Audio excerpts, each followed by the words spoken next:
मेरा नाम रजनी है। मैं आज आपको अपनी बेटी के साथ हुए जुल्म की कहानी सुनाने जा रही हूँ। मेरी शादी को 6 साल हो चुके थे, लेकिन मेरे पास अभी तक कोई औलाद नहीं थी। मेरे पति भी बहुत अच्छे इंसान थे। मेरे पति का नाम राजीव था। राजीव के परिवार में राजीव के अलावा उनके माता पिता थे। उनके 3 भाई थे और 2 बहनें। सभी भाइयों की शादी हो चुकी थी। राजीव सबसे छोटे थे और राजीव से छोटी 2 बहनें थीं। दोनों बहनों की भी शादी हो चुकी थी। मेरी सास भी बहुत अच्छी थी। मुझे अपनी ससुराल में बहुत प्यार मिला था। मेरी सास ने कभी मुझे औलाद ना होने का ताना नहीं दिया था। वो तो बस यही कहती थी कि ये सब तो भाग्य के खेल हैं। जिसके भाग्य में जो लिखा होगा उसको वही मिलेगा। किसी को देर से तो किसी को जल्दी। मेरी सास मुझसे कहती कि तुम्हें निराश नहीं होना चाहिए और तुम्हें इंतज़ार करना चाहिए। ईश्वर की देन का सब्र का फल मीठा होता है। और मेरी सास का कहना बिल्कुल ठीक था। मेरी शादी के 6 साल बाद जब मुझे पता चला कि मैं माँ बनने वाली हूँ, तो मेरे घर में खुशियों की लहर जाग उठी। मैंने एक बेटी को जन्म दिया।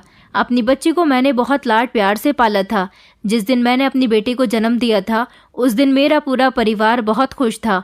मेरी सास ने जब अपनी पोती को गोदी में उठाया तो वो मुझसे कहने लगी कि तुम्हें भगवान ने एक दोस्त दी है। हालांकि मेरी कोई दोस्त नहीं थी। शादी से पहले मेरी जितनी भी दोस्त थी, ये तो सब वक्त के साथ साथ बिछड़ गईं, या फिर कोई ऐसी सच्ची दोस्ती निभा ही नहीं पाई जिसकी मैं तलाश में रहती थी। मैं चाहती थी कि अपने दोस्तों से मैं हर बात शेयर किया करूं, लेकिन मेरी ऐसी कोई दोस्ती नहीं बन पाई थी। जबकि मेरी कोई बहन भी नहीं थी। मैं 3 भाइयों की इकलौती बहन थी।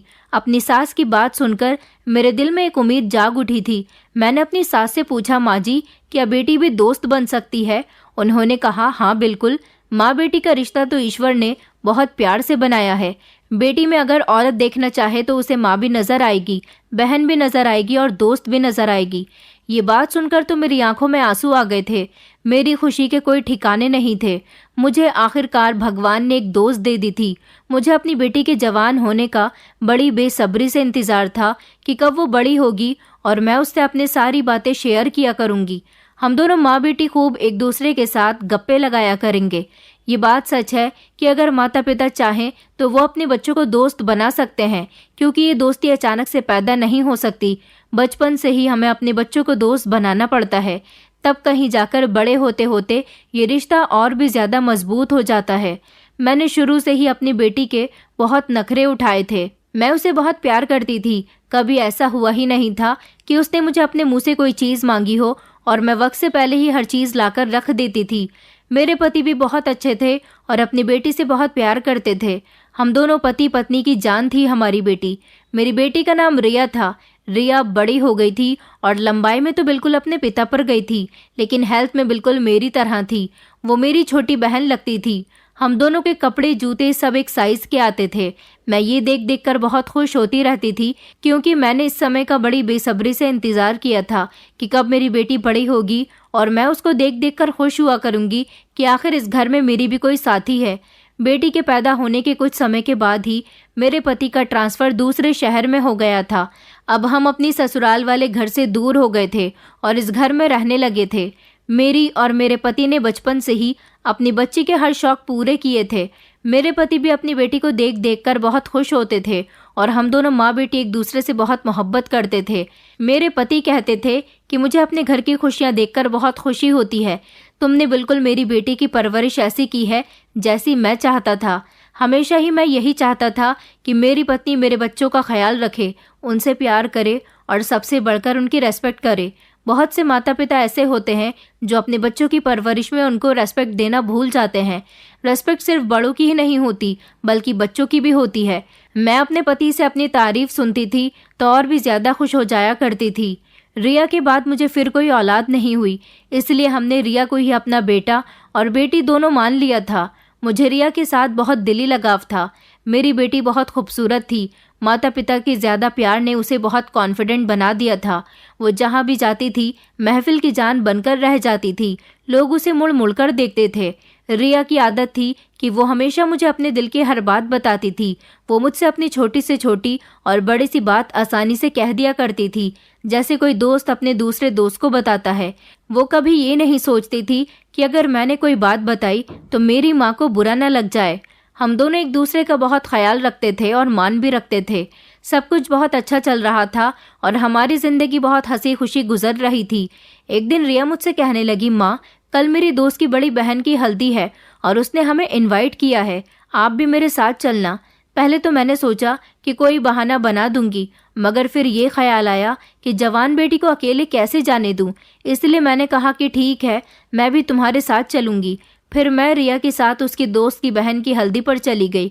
वहां पर खूब हल्ला गुल्ला हो रहा था, लड़कियां डांस कर रही थी, मगर मेरी बेटी रिया तो मेरे साथ ही बैठी रही थी।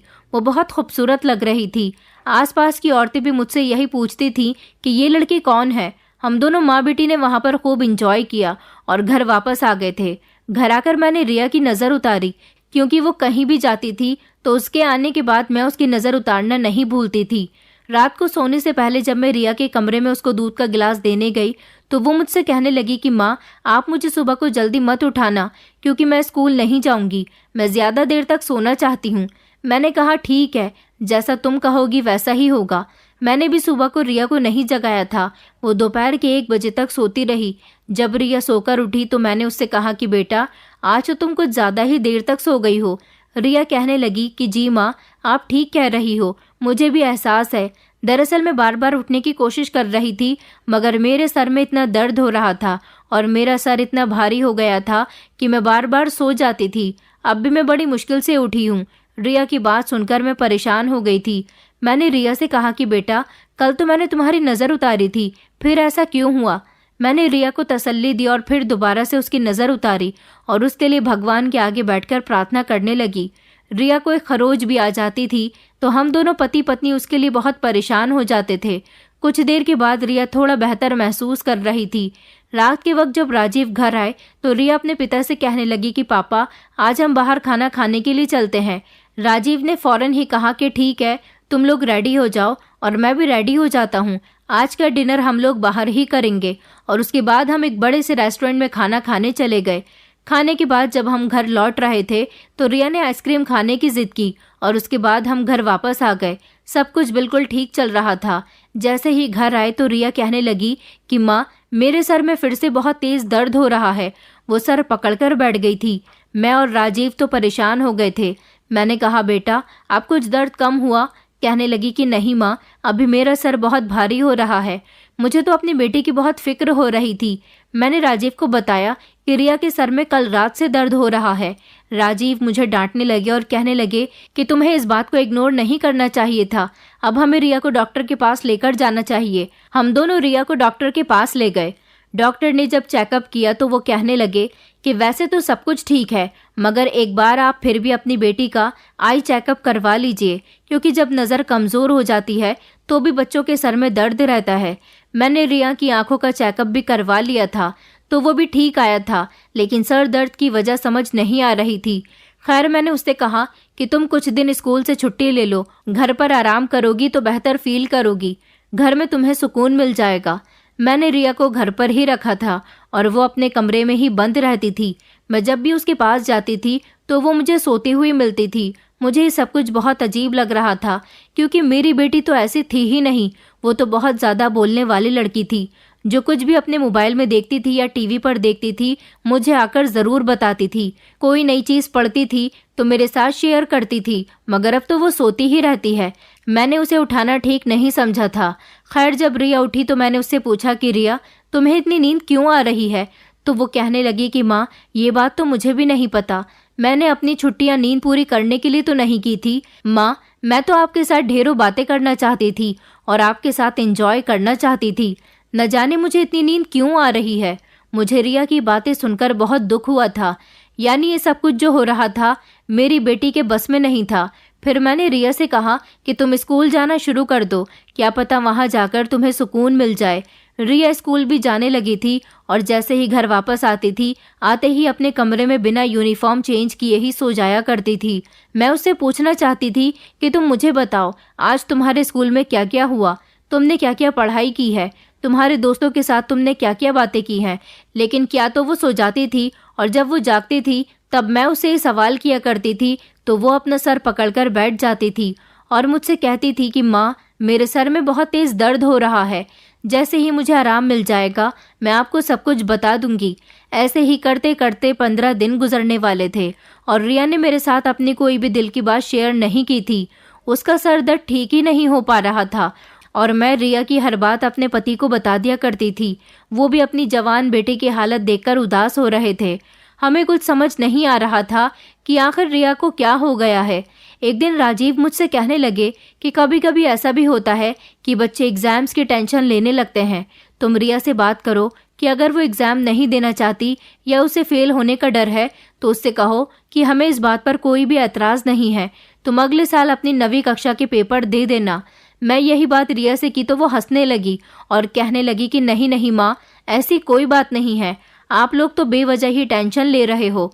मुझे अपने आप पर पूरा भरोसा है। मैं इस बार भी अच्छे नंबरों से पास हो जाऊंगी। मैंने रिया से कहा तो फिर क्या बात है रिया, तुम कुछ बदली बदली सी लग रही हो। ये सुनते ही रिया की आंखों में आंसू आ गए। वो कहने लगी कि माँ, मुझे नहीं मालूम मैं कैसे बदल गई हूँ।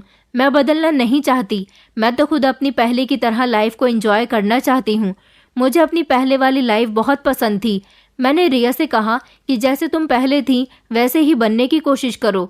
अभी तुम पहले जैसी बन सकती हो। तुम हमारे लिए तो वैसे ही हो जैसे तुम पहले थी। रिया कहने लगी, माँ मैं अपनी पूरी कोशिश करूंगी। इतना कहकर वो उठकर अपने कमरे में चली गई। अब मैं समझ गई थी कि मेरी बेटी की तबीयत तो बिल्कुल ठीक है, उसे कोई बीमारी नहीं है। वो दिमागी तौर पर थोड़ी डिस्टर्ब हो गई है। मैंने रिया से कहा कि बेटी, अगर तुम्हें किसी चीज़ की ज़रूरत हो तो मुझे ज़रूर बताओ, या फिर कोई ऐसी तुम्हारी ख्वाहिश है जो अभी तक पूरी नहीं हुई हो। तो उसने मेरा हाथ पकड़ लिया और कहने लगी कि माँ, आपके और पापा के होते हुए ऐसा कभी हुआ ही नहीं कि कभी मेरी कोई ख्वाहिश पूरी ना हुई हो। मेरे कमरे में जाकर देखिए, मेरी ज़रूरत की हर चीज़ मौजूद है। Laptop, mobile, tablet, TV, AC, नए नए कपड़े, नए नए जूते, मेरे पास तो सब कुछ है माँ। किसी चीज़ की कोई कमी ही नहीं है। अगर होगी तो मैं आपको बता दूंगी। मैंने अंदाज़ा लगाया कि मतलब रिया को किसी चीज़ की ज़रूरत भी नहीं थी, मगर जैसे जैसे दिन गुजरते जा रहे थे मेरे पूरे घर में शोर करने वाली बेटी अब खामोश सी रहने लगी थी। उसने तो अब अपने कमरे से बाहर निकलना भी बंद कर दिया था। मैं जब भी उसके कमरे में जाती थी तो वो मुझसे एक दो बातें करती और लेट कर सो जाती थी। मुझे ऐसा लगता था जैसे वो अब मुझसे बात करना ही नहीं चाहती है। ये सब कुछ देखकर मेरा दिल बहुत दुखता था। आखिर ना जाने मेरी बेटी को क्या हो गया था। मेरी इतनी अच्छी बेटी की क्या हालत बन गई है। मैं चाहती थी कि जल्द से जल्द अपनी बेटी को पहले जैसा कर दूं। मैं और राजीव ने रिया के साथ अपना व्यवहार नोट करना शुरू कर दिया था, लेकिन हमारा व्यवहार तो रिया के साथ पहले जैसा ही था। मुझे ऐसा लगता था जैसे हमारे व्यवहार या फिर हमारे घर में बदलाव की वजह से हमारी बेटी की हालत ऐसी हो रही है, मगर ऐसी कोई भी बात मुझे नज़र नहीं आ रही थी। राजीव को अपने काम के सिलसिले में 3 दिन के लिए शहर से बाहर जाना पड़ा था। मैंने सोचा कि ये वक्त तो बहुत अच्छा है। इन दिनों में रिया के बदलते व्यवहार के बारे में अच्छे से जान सकती हूँ। मैंने रिया को बताया कि तुम्हारे पापा 3 दिन के लिए घर से बाहर गए हैं, तो तुम रात को मेरे साथ ही सो जाया करो। वो मेरे साथ सोने के लिए तैयार हो गई थी। अब मैं और रिया एक ही कमरे में सोने लगे थे। हम दोनों रात को बातें करते करते सो गए। अगली रात मैं बहुत गहरी नींद में सो रही थी, तभी अचानक मुझे रिया के सिसकने की आवाज़ आई। ये आवाज़ बड़ी अजीब सी लग रही थी। मैं जल्दी से उठकर बैठ गई और मैंने कमरे की लाइट ऑन कर दी। रिया बहुत घबराई हुई लग रही थी। मैंने उससे पूछा कि क्या बात है। मैंने देखा कि रिया रो रही थी। मैंने पूछा कि बताओ तुम क्यों रो रही हो रिया। उसने मेरे सामने अपना हाथ आगे कर दिया। मैंने उसका हाथ देखा तो उसके हाथ पर कट लगा हुआ था और उसके हाथ से बहुत खून बह रहा था। मैंने उससे कहा कि रिया, ये सब क्या है, कैसे हुआ ये? तो वो कहने लगी कि माँ, मुझे नहीं पता कि मेरे साथ क्या हुआ। मैं तो गहरी नींद में सो रही थी, तभी अचानक मुझे हाथ में थोड़ा थोड़ा दर्द महसूस होने लगा। मैं उठ गई तो देखा कि हाथ से खून निकल रहा है। मैं जल्दी से भागकर फर्स्ट एड बॉक्स लेकर आई और उसके हाथ पर पट्टी की। मैंने पट्टी करते हुए रिया से पूछा कि बेटा, तुम्हें कुछ तो पता होगा कि ये सब कैसे हुआ। उसने ना में सर हिला दिया और कहने लगी कि माँ, मुझे कुछ नहीं पता। उसके चेहरे से तकलीफ का अंदाज़ा हो रहा था। मेरा दिल बहुत घबरा रहा था। मैंने जल्दी से राजीव को फ़ोन किया और उनको सब कुछ बता दिया और कहा कि आप जल्दी से घर आ जाओ। अगले ही दिन वो घर पर आ गए। उन्होंने भी रिया से पूछा कि बताओ बेटी, तुम्हारे हाथ पर ये क्या हुआ था। तो रिया फूट फूट कर रोने लगी और आकर मेरे सीने से लग गई और कहने लगी कि माँ, मुझे बहुत डर लगता है, प्लीज़ मुझे बचा लो। मैं अपनी बेटी की ऐसी हालत देखकर पागल होती जा रही थी। ऐसे ही 2-3 दिन और गुजर गए। जब मुझे रिया के कमरे से रोने की आवाज़ आने लगी, मैं भागकर उसके कमरे में गई तो मैंने देखा कि वो अपनी अलमारी खोलकर खड़ी है और अपने मुंह पर हाथ रखकर खूब रो रही है। मैं तभी उसके करीब जाकर कहने लगी कि क्या हुआ रिया? तो वो मेरे गले से लगकर रोने लगी और कहने लगी कि ये देखो माँ, मेरे साथ ये सब कुछ क्या हो रहा है? मेरे सारे कपड़े किसी ने काट दिए हैं। जब मैंने भी उसकी अलमारी में देखा तो देखकर चौंक गई कि रिया की अलमारी में जो कपड़े थे वो सभी कपड़े कहीं ना कहीं से कटे हुए थे। किसी का दुपट्टा जला हुआ था, या फिर किसी कपड़े की आस्तीन गायब थी, या फिर किसी कपड़े में छेद था। मैं ये सब कुछ देखकर हैरान थी कि ये सब कुछ किसने किया होगा। मैंने रिया से पूछा कि ये कैसे हुआ, तो उसने नामे सिर हिला दिया और कहने लगी कि मैं कुछ नहीं जानती, मुझे इसके बारे में कुछ नहीं पता, और खूब रोने लगी। जब रात को राजीव काम से वापस आए तो रिया से पूछा कि बेटा, तुम्हें कुछ तो पता होगा, कमरे में कौन आया था और किसने ऐसा किया? तो वो रोते हुए कहने लगी कि अगर मुझे पता होता तो मैं आपको ज़रूर बता देती। मैंने रिया के सर पर हाथ रखा और कहने लगी कि कोई बात नहीं है बेटा, कपड़े ही तो थे और आ जाएंगे, मैं तुम्हें और नए कपड़े दिलवा दूंगी। मुझे रिया की आंखों में शिकवा नजर आ रहा था। वो कहने लगी माँ, ये मेरे सबसे ज्यादा पसंदीदा कपड़े थे। मैंने कहा कोई बात नहीं है, मैं तुम्हें ऐसे ही और कपड़े दिला दूंगी, तुम उदास मत हो और तुम टेंशन मत लो, सब कुछ पहले की तरह ठीक हो जाएगा। थोड़ी देर के बाद जब मैं अपने कमरे में आई तो राजीव मुझसे कहने लगे कि मैं नहाने जा रहा हूँ, मेरे कपड़े निकाल दो। मैंने जब अपनी अलमारी खोली तो ये देखकर हैरान रह गई थी कि राजीव के भी सारे कपड़े कटे हुए थे, यहाँ तक कि उनके ऑफिस जाने के कपड़े भी कटे हुए थे। मैंने घबराते हुए राजीव को आवाज़ लगाई, उन्हें सब कुछ दिखाया तो वो कहने लगे कि खामोश हो जाओ, ये बात रिया को पता नहीं चलनी चाहिए, ये सब देखकर वो और भी ज़्यादा परेशान हो जाएगी।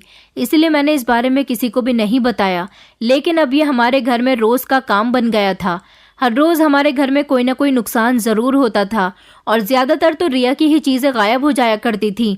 उसकी कोई भी फेवरेट चीज़ या तो कट जाती थी या फिर टूट जाया करती थी, और फिर उसके कमरे में छोटी मोटी चीज़ें भी गायब होना शुरू होने लगी थी, जैसे उसकी नेल पेंट, फिंगर रिंग्स, उसकी लिपस्टिक, कभी कुछ तो कभी कुछ। वही सब देखकर डिप्रेशन का शिकार होती चली जा रही थी। उसने अपने कमरे से बाहर निकलना छोड़ दिया था, मुस्कुराना छोड़ दिया था। ये सब कुछ हमारे घर की नौकरानी भी देख रही थी। एक दिन नौकरानी ने मुझसे कहा कि दीदी, मैं आपसे एक बात कहना चाहती हूँ, अगर आप नाराज नहीं होंगी तो। मैंने कहा नहीं नहीं, बताओ क्या कहना चाहती हो। तो वो कहने लगी कि मुझे ऐसा लगता है जैसे रिया बेबी पर किसी ने काला जादू करवा दिया है।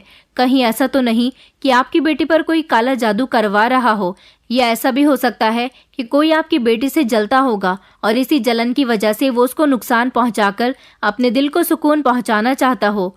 मुझे नौकरानी की बात कुछ कुछ सही लग रही थी। मैंने उससे कहा कि हाँ, तुम ठीक कह रही हो, ऐसा भी हो सकता है, और अब मुझे बताओ कि इस परेशानी से अब कैसे निकला जाए। तो वो कहने लगी कि मैं आपको एक तांत्रिक बाबा के पास लेकर चलती हूँ, आप मेरे साथ वहाँ पर चलोगी तो वो आपको सब कुछ बता देंगे कि आखिर आपके साथ ये सब कुछ क्यों हो रहा है। मैंने इस बारे में राजीव को बताया तो वो कहने लगे कि मुझे इन बातों पर विश्वास नहीं है, तुम तो जानती हो ना कि मैं इन मनगढ़ंत बातों पर यकीन नहीं करता। उनकी बात सुनकर मैं खामोश हो गई थी। फिर कुछ ऐसा हुआ कि एक रात हम सब सुकून से सो रहे थे, लेकिन हमें ये नहीं पता था कि हमारी आने वाली सुबह कितनी भयानक होने वाली है। मैं राजीव के ऑफिस जाने के लिए नाश्ता बना रही थी कि अचानक ही रिया के कमरे से चीखों की आवाज़ें आनी शुरू हो गईं। ऐसा लग रहा था जैसे उसने कोई भूत देख लिया हो, और मैं और राजीव भागते हुए उसके कमरे में गए तो ये देखकर हैरान रह गए थे कि रिया शीशे के सामने खड़ी हुई थी और उसके सर के बाल बिल्कुल गायब थे, मतलब कि वो गंजी हो गई थी। मैं उसके पास जाकर कहने लगी कि रिया, ये सब क्या है? तो वो कहने लगी कि माँ, मैं तो अभी अभी सोकर उठी हूँ, मैंने देखा कि मेरे बाल मेरे सर पर नहीं है, बेड पर रिया के बाल पड़े हुए थे, उसके लंबे लंबे घने बाल बेड पर थे। समझ नहीं आ रहा था कि आखिर किसने इतनी बेरहमी से ये सब काम किया। मैंने रिया से कहा कि तुम इतनी गहरी नींद में कैसे सो सकती हो कि किसी ने तुम्हारे बाल काट दिए और तुम्हें पता ही नहीं चला। तो रिया रोते हुए कहने लगी कि माँ, आपकी कसम मुझे कुछ नहीं पता, ये सब कुछ क्या हो रहा है, और मेरे सीने से लगकर कहने लगी कि माँ मुझे बचा लो, प्लीज़ मुझे बचा लो। मैं और राजीव एक दूसरे की तरफ देख रहे थे। इतना ही नहीं, धीरे धीरे मेरे कमरे की अलमारी से मेरे गहने भी गायब होने लगे थे। अब तो राजीव को भी मेरी बात पर यकीन आने लगा था। वो मुझसे कहने लगे तो ठीक है, अगर तुम कहती हो तो हम एक बार उस बाबा के पास चलते हैं, लेकिन मेरा दिल नहीं मानता, क्योंकि मुझे पता है कि ये लोग सिर्फ झूठ बोलते हैं और बेवकूफ़ बनाते हैं और लोगों की मजबूरी का फ़ायदा उठाते हैं। मैंने राजीव से कहा कि मुझे किसी भी चीज़ से कोई मतलब नहीं है, मैं तो बस ये चाहती हूँ कि मेरी बेटी ठीक हो जाए। राजीव भी कहने लगे कि हाँ, मैं भी तो यही चाहता हूँ कि हमारी बच्ची पहले जैसी नॉर्मल हो जाए। मैं और राजीव अपनी बेटी को नौकरानी से एड्रेस लेकर उस बाबा के पास चले गए। जब हमने बाबा को सारी परेशानी बताई और उन्होंने रिया को देखा तो वो कहने लगे कि आपकी बेटी किसी बुरी नज़र के साये में है और किसी ने बदला लेने की चाहत में इस पर काला जादू करवाया है और ये जादू इतना खतरनाक है कि इसमें इसकी जान भी जा सकती है। ये बात सुनकर मैं और राजीव तो जैसे पागल ही हो गए थे। मैंने कहा, बाबा जी, इसका कोई तोड़ तो होगा। तो वो कहने लगा कि सब कुछ ठीक हो जाएगा, मैं सब कुछ ठीक कर दूंगा, बस इस काम के लिए थोड़ा खर्चा ज़्यादा आएगा। हमने कहा, आपको जो करना है कीजिए, हम आपको मुंह मांगी रकम देने के लिए तैयार हैं। उन्होंने कहा, ठीक है, थोड़ा वक्त लगेगा, लेकिन आपकी बेटी पहले की तरह ठीक हो जाएगी। अगले ही दिन मैं और राजीव लाखों रुपए लेकर बाबा के पास पहुंच गए थे। उन्होंने हमें एक पानी दिया और कहने लगे कि ये पानी अपनी बेटी को पिला देना, सब कुछ ठीक हो जाएगा। उनकी बात सुनकर मैं और राजीव खुश हो गए थे कि अब हमारी बेटी रिया बिल्कुल ठीक हो जाएगी, मगर ऐसा नहीं था। जैसे ही हम घर पहुंचे तो फिर से सब कुछ होने लगा था। मेरी बेटी घबरा सी गई थी, वो इधर उधर छुपने की जगह तलाश करती रहती थी। फिर एक रात रिया मेरे पास बैठ गई और धीरे धीरे मुझसे बातें करने लगी। वो कहने लगी कि माँ, मुझे नहीं पता कि मुझे क्या हो गया, मगर मुझे ऐसा लगता है कि अब मैं ज़्यादा दिन जिंदा नहीं रह सकती। और कहने लगी कि आप मुझे बताओ, मेरे बिना आपका क्या होगा। तो मैंने उससे कहा कि अगर तुम्हें कुछ हो गया तो मेरी बच्ची, मैं और तुम्हारे पापा जीते जी मर जाएंगे। तो वो कहने लगी कि माँ, ये सब बातें होती हैं, हर इंसान दूसरों के बिना जिंदा रह सकता है। मैंने कहा, ये तुम कैसी बातें कर रही हो, तुम्हारे बिना हम इस दुनिया में कुछ भी नहीं है। अगर तुम्हें कुछ हो गया तो मेरी और राजीव की तो दुनिया ही उजड़ जाएगी। और तुम ये कैसी पागलों वाली बातें करने लगी हो रिया। वो ये सब सुनकर खामोश हो गई थी। अब मुझे अपनी बेटी की और ज़्यादा फिक्र रहने लगी थी। मैंने उस पर निगाह रखनी शुरू कर दी थी। रातों को भी मैं उठ कर रिया के कमरे में चक्कर लगाया करती थी। एक रात जब मैं रिया के कमरे में चक्कर लगाने गई तो मैं ये देखकर दंग रह गई कि रिया का कमरा खाली था और उस वक्त रात के 2 बज रहे थे। ये बात बहुत ज़्यादा परेशान करने वाली थी कि आखिर रात के इस समय रिया कहाँ जा सकती है। मैं पागलों की तरह भागती हुई रिया के कमरे से बाहर निकली, लेकिन जैसे ही मैं कमरे से बाहर निकली तो ये देखकर मेरे पैरों तले से ज़मीन निकल गई थी कि रिया ने एक चादर से खुद को कवर किया हुआ था और उसके पास 2 बड़े बड़े बैग भी थे और वो चुपके चुपके घर के बाहर का मेन गेट खोलकर कहीं जा रही थी। तभी मैंने धीरे से उसके पीछे जाकर उसका हाथ पकड़ लिया और कहने लगी, रिया, तुम कहाँ जा रही हो। पहले तो उसने मुझे देखा और फिर मुझे देखते ही वो फूट फूट कर रोने लगी और कहने लगी, माँ चुप हो जाइए, किसी से इस बात के बारे में मत कहिएगा कि मैं यहाँ से जा रही हूँ, मुझे जाने दो। मैं बोली, तुम पागल हो गई हो क्या, कैसी बेवकूफ़ी वाली बातें कर रही हो। चलो घर के अंदर चलो मेरे साथ और मुझे बताओ कि तुम्हारा कहाँ जाने का इरादा है। तो उसने मेरा हाथ झटक दिया और मुझे गुस्से भरी नज़रों से देखने लगी और कहने लगी कि माँ, आप मुझे रोकने की गलती मत करो। मैंने कहा, कैसी बातें कर रही हो, तुम रात के 2 बजे कहाँ जा रही हो। कहने लगी कि मैं आपको इस बात का हक नहीं देती कि आप मुझसे ये सब पूछो, और ये कहते हुए वो बाहर जाने लगी। तभी मैंने उसका फिर से हाथ पकड़ लिया और उसके मुंह पर एक जोरदार थप्पड़ मार दिया और कहा कि पहले मुझे बताओ, तुम कहाँ जा रही हो। तुम्हें इतनी भी शर्म है या नहीं कि मैं तुम्हारी माँ हूँ और तुम मुझसे ये किस अंदाज में बात कर रही हो। तभी रिया ने मुझसे झगड़ा करना शुरू कर दिया और मुझे धक्का दे दिया, जिससे मैं ज़मीन पर गिर पड़ी और वो मुझे धक्का देकर खुद बाहर भागने की कोशिश करने लगी। मैंने जल्दी से चिल्लाना शुरू कर दिया और राजीव को आवाज़ें लगाई। मेरी चीखें सुनकर राजीव भी आ गए। मैंने उनको सब कुछ बता दिया।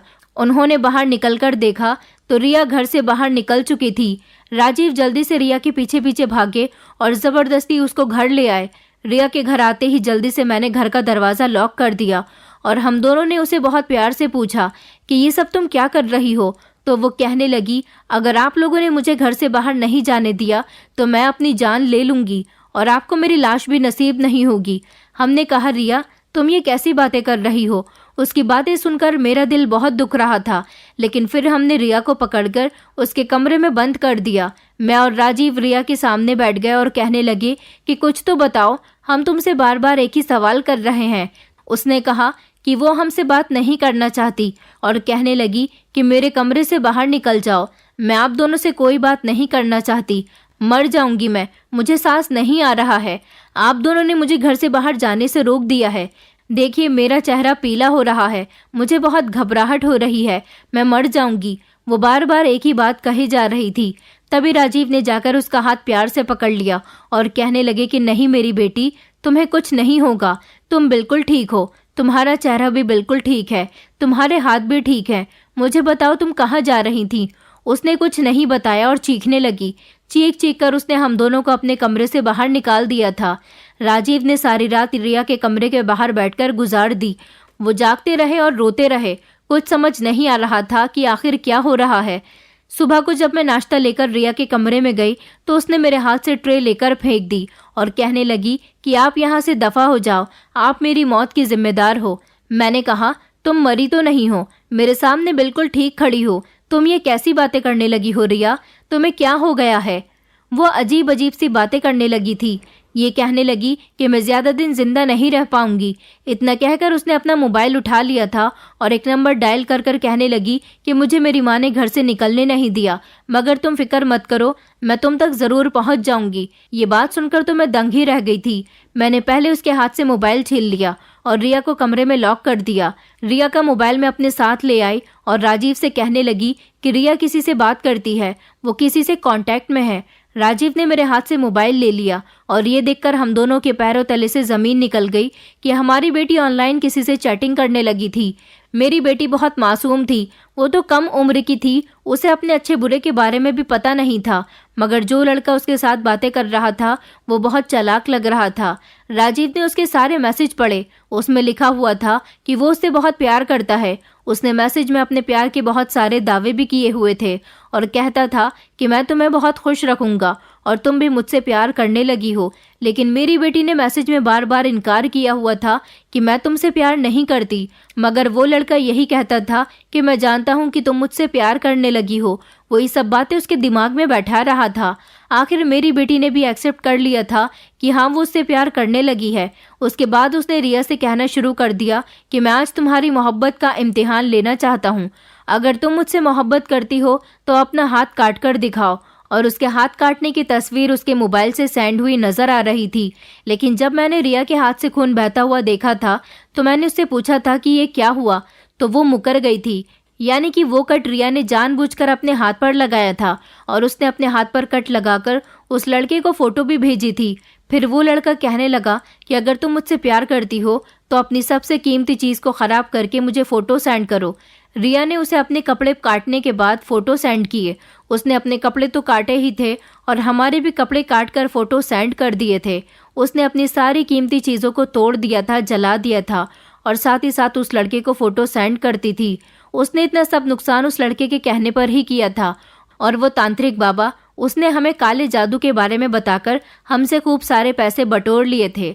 रिया सारा दिन उस लड़के से बात करती रहती थी और जब मैं उसके कमरे में जाकर बैठती थी तो वो मुझे यही कहती थी कि मुझे नींद आ रही है। वो सोती नहीं थी, बल्कि मेरे जाने के बाद उस लड़के से फोन पर बातें किया करती थी।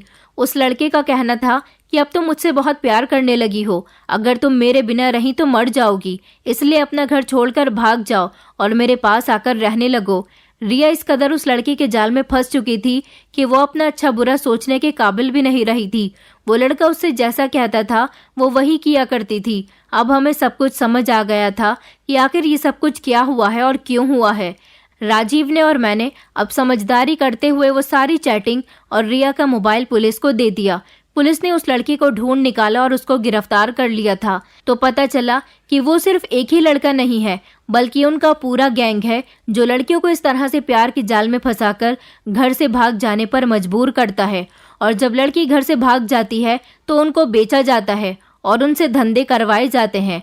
उस लड़की को तो पुलिस ने अरेस्ट कर लिया था और उसकी वजह से उसकी गैंग के काफी लड़कों को पुलिस ने पकड़ लिया था। इस तरह से एक बहुत बड़े गिरोह का पर्दाफाश हुआ था।